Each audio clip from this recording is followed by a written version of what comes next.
ඉතින් කොහොමද? ඔයාලා හොඳින් ඉන්නවා ඇති කියලා මම හිතනවා. ෆැමිලි ටීචින්ස් අද අපි කොෆි කේක් එකක් හදන්නයි යන්නේ.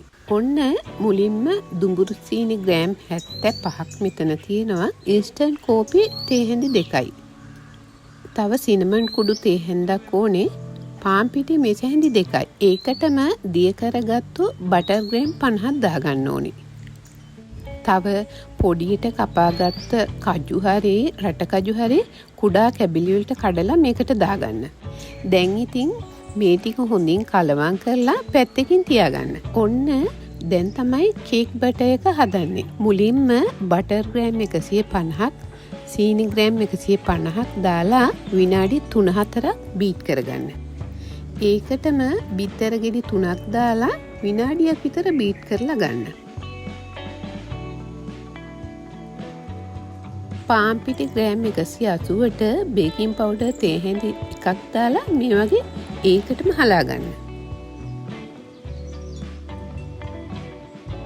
දැන් පිටි ටික හැන්දෙන් කලවම් කරගන්න ඕනේ. වැනිලා තේ හැඳි එකක් දාලා තප්පර 15ක් 20ක් විතර බීට් කරගන්න. වැඩි බීට් කරගන්න එපා.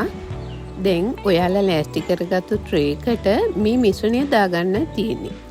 මේ වගේ ලස්සනට හැම තැනටම මිශ්‍රණය යන විදිහට තැටිය පුරාවටම මිශ්‍රණය දාගන්න.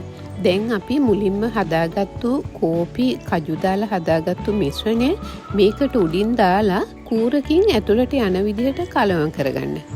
අඩියටම දාගන්න එපා. කේක් එක කපනකොට තැන් තැන් වල මේ මිශ්‍රණය තියෙන්න ඕනේ. විනාඩි 10ක් සෙන්ටිග්‍රේඩ් අංශක 170ට ප්‍රීහීට් කරපු oven එකේ විනාඩි 40ක් විතර බේක් කරගන්න. දැන් අයිසිං පවුඩර් කෝප්ප භාගයක් විතර ගන්න ඕනේ. කෝපි මේස හැඳි එකක් ලාහ රස්නි කිරි මේස හැඳි එකක හොඳින් දිය කරගන්න. ඒ දිය කරගත්තු කෝපි කිරි මිශ්‍රණය මේ අයිසිං සුගර් එකට දාලා හොඳින් දිය කරගන්න ඕනේ. මේ මිශ්‍රණය ඝනකමට තිබුණාම තමයි ලස්සන.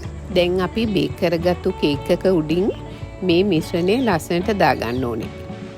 හරිම රස කේක් එකක්. ඇත්තටම වැඩි වෙලා යන්න උනේ නෑ. කේක් එක ඉවර වුණා. ඉතින් ඔයාලත් හදලා බලන්න.